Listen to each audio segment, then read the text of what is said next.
Assalamualaikum warahmatullahi wabarakatuh. Halo teman-teman semuanya. Kembali lagi bersama saya Norma NIM 1912008. Nah, di video kali ini saya ingin mengajak teman-teman semuanya untuk mengenal apa sih online harassment and misinformation itu. Online harassment and misinformation. Apa sih online harassment and misinformation itu? Online harassment atau pelecehan online didefinisikan sebagai pengiriman teks pesan atau email yang bersifat menyerang secara berulang-ulang atau terus-menerus yang ditunjukkan pada suatu target tertentu dengan tujuan mengganggu atau melukai perasaan seseorang. Misinformation merujuk pada penyebarluasan informasi yang tidak benar dan membahayakan seseorang melalui laman website, email, teks pesan, atau short message service. Jadi teman-teman, ini yang akan saya bahas, ada cyberstalking, cyberbullying, trolling, hate speech, dan fake news. Yang pertama ada definisi dari cyberstalking. Kejahatan jenis ini dilakukan untuk mengganggu atau melecehkan seseorang dengan memanfaatkan komputer, misalnya menggunakan email dan dilakukan berulang-ulang. Kejahatan tersebut menyerupai teror yang ditujukan kepada seseorang dengan memanfaatkan media internet. Selanjutnya ada contoh kasus dari cyberstalking. Kasus nyata terjadi di Bandung pada bulan September 2019, di mana seorang pria menguntit seorang wanita dan wanita tersebut menyatakan penolakan dengan memblok akun sosial media dari pria tersebut.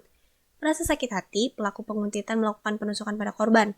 Pelaku dapat dijerat pasal pidana penganiayaan, namun belum ada aturan yang jelas dapat dikenakan terhadap tindakan penguntitan yang telah dilakukannya.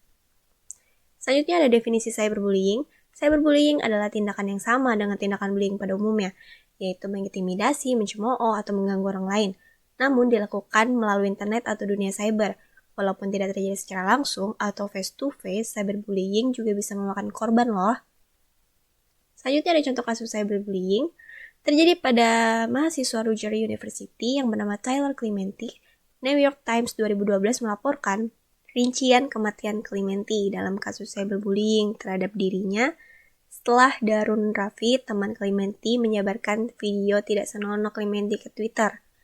Setelah kematian Clementi, Raffi ditangkap pihak yang berwajib karena tuduhan penyebaran konten pribadi, penyerangan secara cyberbullying sehingga membuat temannya harus bunuh diri. Selanjutnya ada definisi dari trolling.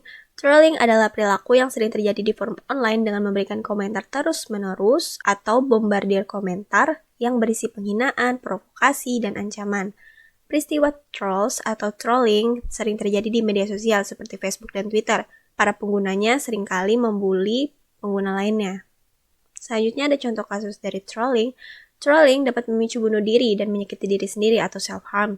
Sebagai contoh yang terjadi pada kasus bunuh diri yang dilakukan oleh artis Korea, Sully, ditemukan bunuh diri akibat ulah komentar panas dari netizen.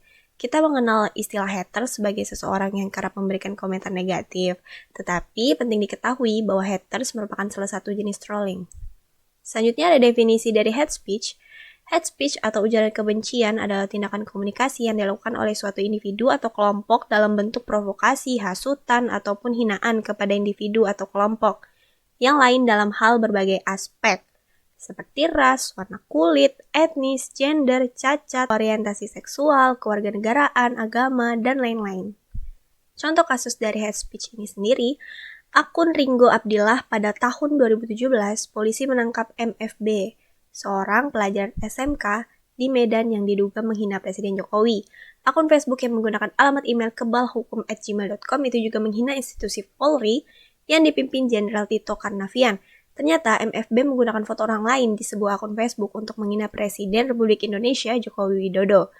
Pelaku melakukan ini untuk menghindari pelacakan petugas. Dalam laman Facebook yang menggunakan nama Ringo Abdillah itu, MFB mengunggah foto-foto yang berisi hinaan terhadap Jokowi dan institusi Polri.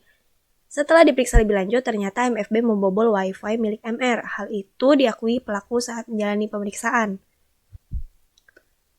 Selanjutnya ada definisi fake news. Fake news atau berita palsu adalah usaha untuk menipu atau mengakali pembaca atau pendengarnya untuk mempercayai sesuatu, padahal sang pencipta berita palsu tersebut tahu bahwa berita tersebut itu adalah palsu.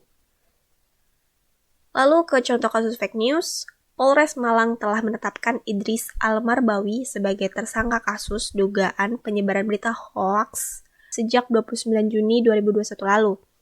Gus Idris terbukti menyebarkan berita bohong atau hoaks dari video berjudul Detik-detik Gus Idris ditembak orang tak dikenal saat live streaming 28 Februari 2021. Gus Idris seolah-olah ditembak oleh seseorang yang tidak dikenal melalui sebuah mobil yang sedang berjalan. Video yang diunggah akun YouTube Gus Idris Official itu kemudian viral. Selanjutnya ada kesimpulan dan saran. Di kesimpulan, kita sudah melihat banyak sekali kasus-kasus yang telah terjadi. Ini menjadi bukti bahwa semakin meningkatnya teknologi informasi dan komunikasi, semakin banyak pula dampak positif dan negatifnya. Segi positif dari sosial media ini tentu saja bisa mengekspresikan diri dengan segala bentuk kreativitas manusia. Namun, dampak negatifnya dapat menyebabkan munculnya kejahatan melalui jaringan internet. Saran, berhati-hatilah saat menggunakan internet ataupun media sosial, karena sejatinya media sosial bukanlah tempat yang aman. Tetaplah menjadi pengguna internet dan media sosial yang baik agar tidak merugikan orang lain. Sekian dan terima kasih. Nah, itu tadi videonya yang sudah kita simak dari awal sampai akhir. Semoga dengan adanya video ini dapat menambah wawasan untuk teman-teman semuanya agar lebih bisa berhati-hati dalam menggunakan internet dan bermedia sosial. Oke, sekian dulu dari video ini. Kurang lebihnya saya mohon maaf. Wassalamualaikum warahmatullahi wabarakatuh. Dadah, see you in the next video.